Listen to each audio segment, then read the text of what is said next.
thank all of you for coming, and especially those people, our doctors, who have made so many personal sacrifices in order to stand up for what they believe in. It's very easy for myself and Malcolm to come up here. We're still paid.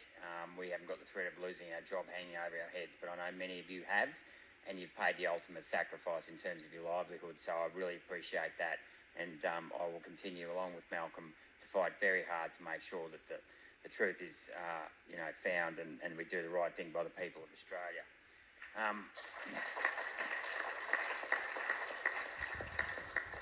I don't know if I can add much more tonight in terms of what's already been said, but I thought I'd finish on a bit of a light-hearted note in a cynical way. Today, the TGA put out a press release where they've issued 8 infringement notices totalling $106,000 to Hugh Pharma Proprietary Limited, HOUGH, for allegedly failing to provide information to the TGA to demonstrate the safety and performance of 3 COVID rapid antigen tests. And I'm glad you laughed, because you clearly get the irony in all of this, in the fact that I've never heard of Hugh Pharma, but they've just been forced to stump up $106,000 for a rat test. Now, I don't know about you, but I don't know if a rat test can actually give you myocarditis, or it can cause functional neurological disorders or anything like that. But it just goes to show the absurdity of the bureaucracy in Canberra, that they can go after a small company like this for a rat test. A few years ago, if you had the flu, you didn't have to, get a PCR test or a rat test or anything like that. You just, you might have tested your temperature or something and stayed in bed for a few days. But yet we've wasted billions of dollars on tests, and so much of that money could have gone on to frontline services, such as nurses, or building more hospitals, or better, primary health care, whatever it may be. But yet we seem obsessed with trying to protect the pharmaceutical interests and big vested interests. Look, the one other thing I would like to touch on briefly, and I did miss a couple of early speeches, but I think that legally, politically now, unfortunately, we've got a Labor-Greens majority, the Labor majority in the lower house, the Labor-Greens majority in the upper house. I doubt that they're going to give up command and control practices anytime soon. So I think we're going to have to try and go through a legal recourse over the next couple of years. We do have a Victorian election coming up later this year. There may be a chance that Dan Andrews gets rolled, but who knows? It's, I can't give any guarantees in politics. But I don't think people understand that the spike protein created by the mRNA vaccine is not the same as the spike protein in the virus. It is a much stronger spike protein. It's got a proline insertion.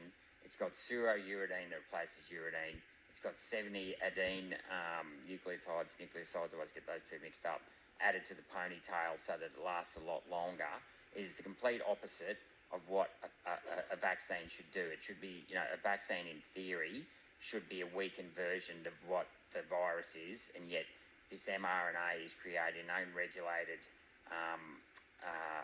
uncontrolled distribution of a much more pathogenic protein in your body, and I'm not sure that people really understand that. And I get that most people biochemistry will go straight over the top of their head, but I think if we try and argue in a court of law things like freedom and everything, because the judges assume that the vaccine is safe and effective, they go, well, the freedom of the majority is more important than the freedom of the minority. That's, we can argue that all night, but I'm telling you, that's the way they think.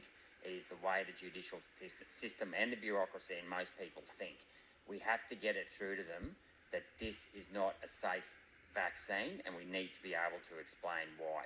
The other thing that's really interesting, if you read that non-clinical report by TGA when they go through the way they tested the vaccine, they never mentioned pseudo-uridine once. They never mentioned the extension of the ponytail.